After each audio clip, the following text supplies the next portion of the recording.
It's Monday, it's 1:45, and it is time for another chapter from my friend Chris's autobiography. I've boshed banter in Prague, I've dressed up as a Smurf, I've swapped lives with a German, bought strip pens in France, I've covered teachers in sunscreen, nearly drowned in some foam, I had a naked massage, me and my mates had a laugh, I did. 24 years at the top end.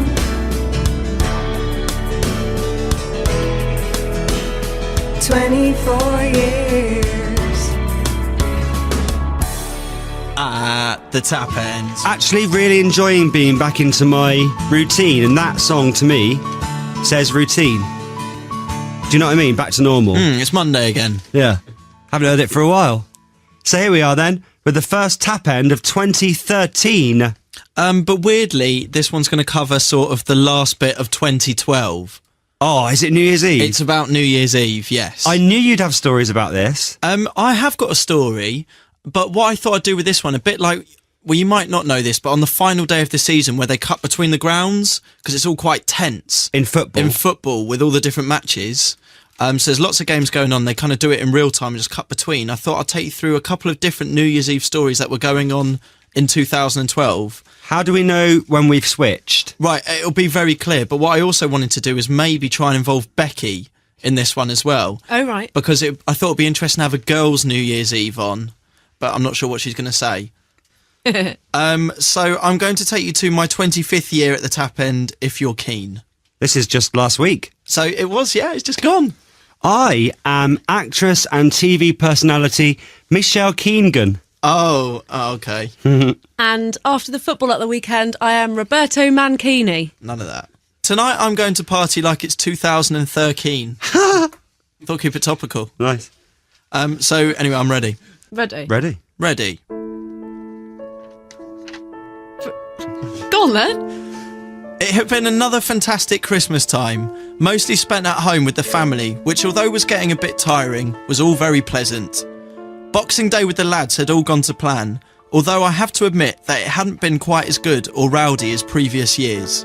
But this was made up for by a brilliant night at the darts at Alexandra Palace, which bridged the gap nicely between Christmas Day and New Year's Eve. The darts is always a laugh, a night of singing, bantering the people sitting at tables, and occasional nakedness. And it's Who gets naked? And it's one of my favourite nights of the year. Just as the night goes on, everyone stood up, shirts are off. I've never seen a streaker at the darts. So Phil the Power Taylor is naked? No, he's not. They're definitely not allowed. Bobby George? Is he still on? He's not on. Colin Murray. No. Bobby George's son?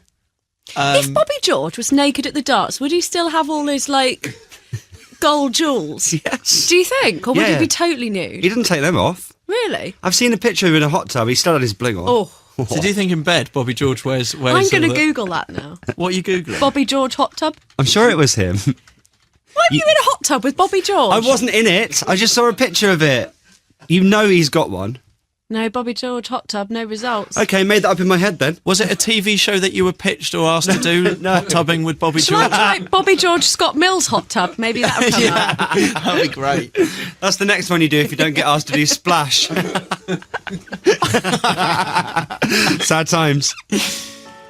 Despite Chango and Sir Dossa falling out, it had been a great night out with the boys, which was important to me, as unfortunately this New Year's Eve I would not be spending time with the lads. I always like to spend New Year's Eve with the boys, although organisation is not our strong point, and usually the night disappoints.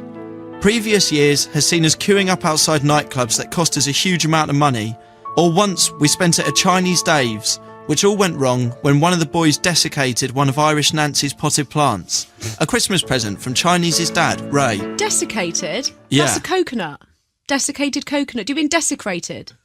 Do I mean desecrated?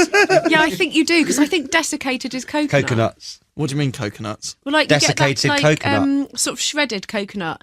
No, it's nothing to do with coconuts. He destroyed a potted plant. So I mean desecrated. Defecated. Now what's that? He didn't defecate a pot plant. Who is this man? I'm getting confused now with all the deaths. He'd be on Britain's Got Talent if he could do that. I think it might have been defecated. No, I don't think it is. It wasn't. I hope it isn't.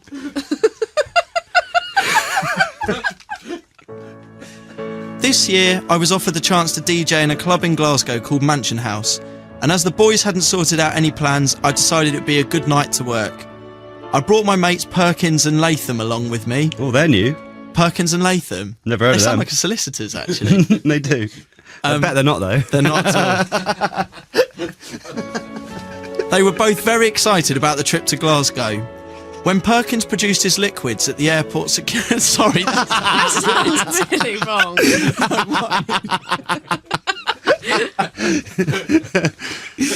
Were they over 100 mil? when Perkins produced his liquids at the airport security desk, he had even packed sun lotion. I'm not really sure why. For Glasgow? I think it just felt right as we were getting the plane. It felt like a holiday. I had heard legendary things about Hogmanay in Glasgow. I was well up for a great night. I'd even booked a nice steak restaurant to go to before the club. Hogmanay? Not a steak restaurant like the one in Prague, but one with actual chips on the side. Not the one with the Steak and... lady. Yeah. Back home, my mates had left plans for New Year's Eve quite late. Cantona, Dosser, Chazza and Banksy were all out, and even our old mate Little Ben was making an appearance, having moved down from Birmingham to spend time with his parents in London over Christmas. He's new as well, isn't he? He doesn't feature much because he's based in Birmingham, so he only ever comes down really when he's seeing family. How big is he? Why is he called Little Ben? No, he's reasonably sized. Oh, So right. So called- is there another reason why Yes. he's called Little Ben? Okay, good. Oh my God! How do you know? No, you just know these things, don't you? It's nothing. Did he call himself Little Ben? In fact, no. I was introduced to him as Little Ben. Did you have this exact same conversation? Why you called Little Ben? Because I once met a bloke called Coke Can, and I stupidly asked why, and I've never recovered.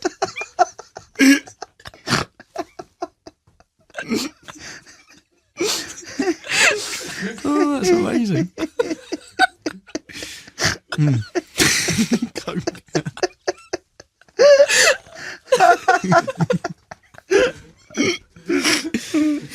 Hello, if you're listening. They hadn't really planned anything, so we're all going for a night out in Vodka Revs in Beaconsfield. A nice idea on paper, but I knew it was never going to plan. And meanwhile, in Reading, Becky Huxtable was making her New Year's Eve plans. And I've left a gap here for you to tell us. Oh, what I did on New Year? Yeah. Well, I ran out of money, so... No. So this part of the story is just like what you're planning to do that Oh. night. So you just say, I'm staying in. staying in. Yeah. What do you mean? Well, I'm staying in my house and drinking in my house. And who's with my round? boyfriend. Oh, And we're making a coat stand. A lot of people stayed in. sorry? We're making a coat stand. Well, it just got to the point where I thought, got to make this coat stand. I might as well do it now. Yeah. And I just did. Good a time as any, isn't it?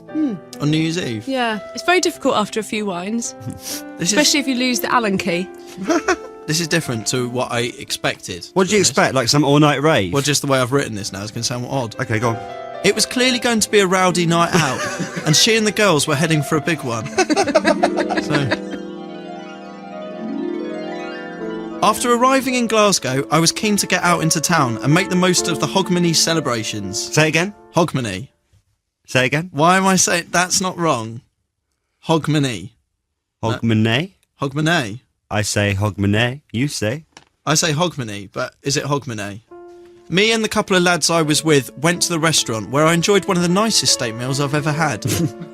It was all very civilised. Even our bombs had changed from the generic energy drinks usually associated to Iron Brew. It all felt very cultured. I enjoyed the cultured night out we were having compared to the night I knew my mates were having back home. I'd received a text from Chazza saying that little Ben was already causing a bit of a scene. Having started early on New Year's and excited at the prospect of a big night out, he had preloaded on the train. It wasn't a good move, and having decided that eating was cheating, he was in a bad state. Apparently little Ben had spotted a girl that he liked the look of and was continuing to talk to her, despite the fact she clearly wasn't interested. Although the boys found it funny, it all sounded like a recipe for disaster. New Year's Eve was kicking off in Reading as well, where Becky and the girls were having it hard. No. Not really. I'm probably halfway through my coat stand at the moment. Yeah. And I've eaten half a bag of dry roasted nuts. Midnight came around really quickly. I timed a run to the toilet with 30 seconds to spare, and my mate Perkins handed me back a beer on my return. As the clock struck 12 in Glasgow, everyone linked arms and started hugging each other. As the clock struck 12 in Reading, I was in bed. No, I switched that Gabby Logan thing on and then watched the fireworks, which were brilliant. And then, I think went to sleep. and as Big Ben struck 12 in London, in Beaconsfield, the angry boyfriend struck Little Ben. Oh no, did he? It all went off. Oh no. There were no complaints from the boys as Little Ben was carted off by security. Little Ben had been annoying all night. Not having been that successful themselves, the boys decided shortly after midnight that the time had come to leave. It was all a bit predictable from them. In Glasgow, my night was just beginning really. I started DJing just after midnight and had a brilliant night. Hogmanay in Glasgow is... well, I don't know how you want me to say it. In Glasgow... I don't know how to say it. Go on. Hogmanay in Glasgow is another level. New Year's Eve is always a time to be reflective. 2012 had been an incredible year for me. I hope 2013 produces as many memories for me and my mates. Chazza, Chango, The Beast, Jono, Broadley, Banksy, Dugsy, Webbo, Dosser, The Convict, Gilbert, Moriarty and Cantona lit the flame and we lit up the world. And when our time came, we did it right.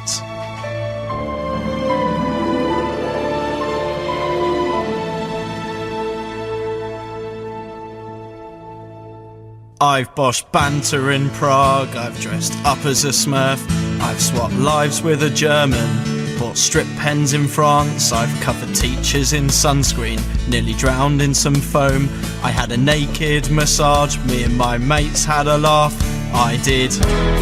Hogmanay. 24 years at the top end.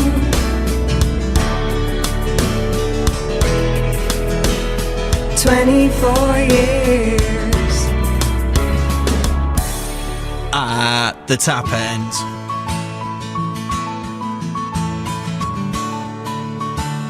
This is Scott Mills on BBC Radio 1.